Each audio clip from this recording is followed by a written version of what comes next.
আবারও চলে এসেছি আমি আপনাদের কাছে দারুণ মজার একটা আমের পুডিং নিয়ে। যদিও এখন আমের সময় নয়, আম ছাড়াও কিন্তু এমন একটি সুন্দর আমের পুডিং আপনারা খুব সহজেই বানিয়ে নিতে পারবেন। এই পুডিং থেকেই কিন্তু আপনারা পাকা আমের আসল স্বাদটা পেতে পারেন। আজ আমি আপনাদের বানিয়ে দেখাবো ম্যাঙ্গো ড্রিঙ্ক পাউডার দিয়ে খুবই মজার এই পুডিং। আম ছাড়া আমের স্বাদে পরিপূর্ণ এই আমের পুডিংটি আজ আমি আপনাদের বানিয়ে দেখাবো। আম আর দুধ খেতে যারা পছন্দ করেন তাদের জন্য হতে চলেছে দারুণ একটা পুডিং রেসিপি। তাহলে চলুন ঠান্ডা ঠান্ডা আমের পুডিংটি এখন আমরা দেখে নিই।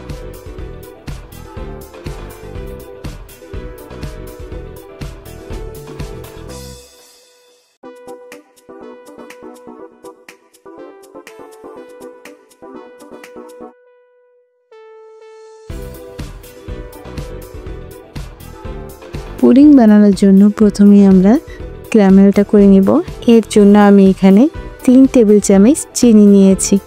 আমি চিনিটা একটু বেশি নিয়েছি কারণ আমি ক্যারামেলটা একটু পুরু করে করব, যাতে পুডিংটি খুব রসালো হয়। দেখুন চিনিটা কিন্তু গলতে শুরু করেছে।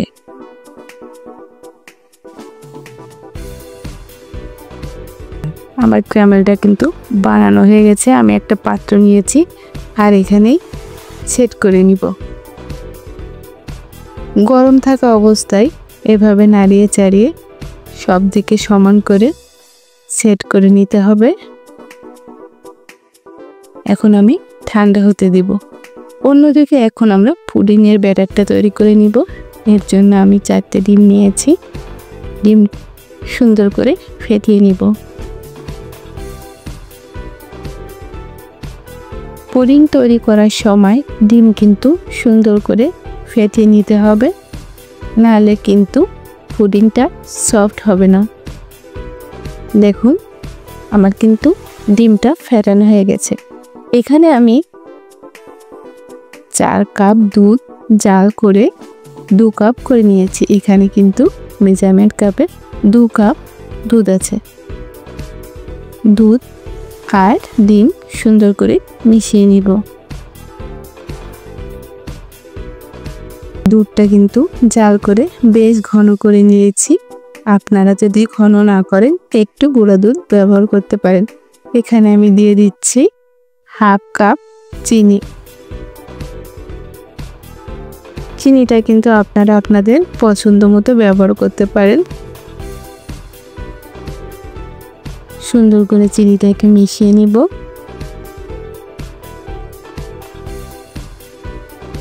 দেখুন চিনিটা আমাদের পুরোপুরি গলে গেছে।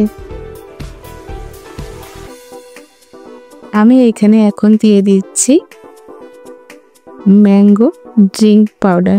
আমি 3 প্যাকেট পাউডার নিয়েছি। এখন একে একে সবগুলো পাউডার এখানে মিশিয়ে নিব। এখানে ভ্যানিলা এসেন্স দেওয়ার কোনো প্রয়োজন নেই, কারণ এই ম্যাঙ্গো পাউডার পুডিংয়ে আসল স্বাদ আর ফ্লেভার এনে দিবে। সুন্দর করে মিশিয়ে নিব।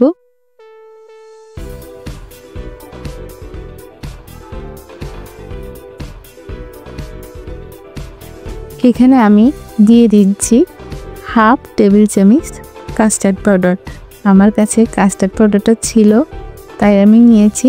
পুডিংয়ে আমার কাস্টার্ডের ফ্লেভারটা একটু বেশিই ভালো লাগে। আপনারা না চাইলে কিন্তু না দিতে পারেন, না দিলেও কিন্তু স্বাদের কোনো পরিবর্তন হবে না। ম্যাঙ্গো ড্রিঙ্ক পাউডারটা কিন্তু সব মুদিখানার দোকানেই আপনারা পেয়ে যেতে পারেন।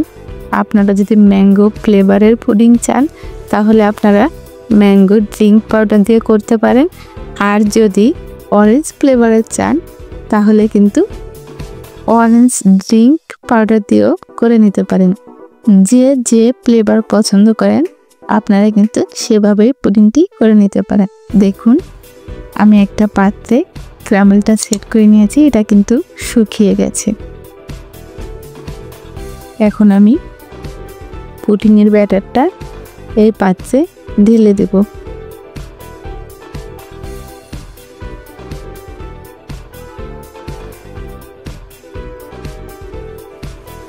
চুলায় আমি একটা পাতিল বসিয়ে দিয়েছি আর দিয়ে দিয়েছি পানি। একটা স্ট্যান্ড বসিয়ে দিয়েছি। দেখুন স্ট্যান্ড বরাবর কিন্তু পানি দিতে হবে। এখন আমি পুডিংয়ের মিশ্রণটি এখানে দিয়ে দিব। দেখুন আমার পুডিংয়ের মিশ্রণ থেকে পানিটা কিন্তু বেশ নিচে আছে।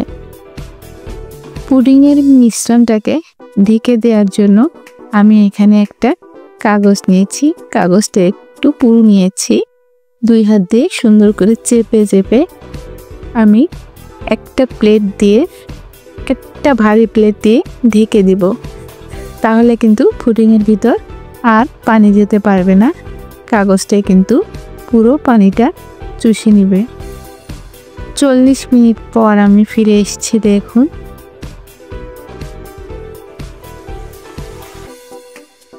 এখন আমি আপনাদের একটু দেখিয়ে দিচ্ছি।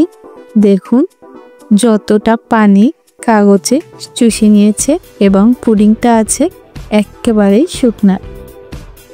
পুডিংটা কিন্তু পুরোপুরি হয়ে গেছে। এখান থেকে কালারটা সুন্দর লাগছে না, আমি অন্যভাবে আপনাদের একটু দেখিয়ে দিচ্ছি। আমি অন্য সাইড থেকে ক্যামেরাটা ধরেছি। দেখুন পুডিংয়ের কালারটা কিন্তু খুবই সুন্দর এসছে।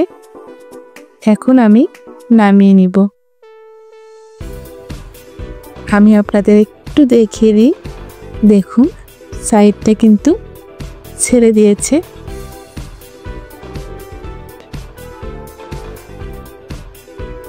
আমাদের পুডিংটা কিন্তু পুরোপুরি রেডি হয়ে গেছে। একটি প্লেট নিয়ে নিয়েছি আমি। পুডিংটাকে এখন আমি নামিয়ে নিব। দেখুন আমাদের ম্যাঙ্গো পুডিং একেবারেই রেডি হয়ে গেছে। এই গরমে ঠান্ডা ঠান্ডা এমন একটি ম্যাঙ্গো পুডিং কিন্তু খেতে সবাই খুব পছন্দ করবে। তাই দেরি না করে আজই ঘরে বানিয়ে ফেলুন। খুবই মজার আর খুবই স্বাদের এই ম্যাঙ্গো পুডিংটি ছোট বড় সবাই কিন্তু খুবই পছন্দ করবে। উপকরণ সব ঠিক রেখে একইভাবে আপনারা কিন্তু অরেঞ্জ পুডিংটাও বানিয়ে নিতে পারেন। দেখুন কত সফট হয়েছে এই পুডিংটি। খেতেও কিন্তু খুবই মজার হয়। আপনার ঘরে ম্যাঙ্গো ড্রিঙ্কটা হয়তো সবাই খুব বেশি পছন্দ করে না, কিন্তু ম্যাঙ্গো পুডিংটি কিন্তু খুবই পছন্দের। একবার বানিয়ে দেখবে সবাই খুবই পছন্দ করবে। আজ তাহলে এখানেই বিদায় নিচ্ছি। পরবর্তীতে আবারও দেখা হবে নতুন আর একটা রেসিপি নিয়ে। সবাই ভালো থাকবেন, সুস্থ থাকবেন। সবাইকে অনেক অনেক ধন্যবাদ।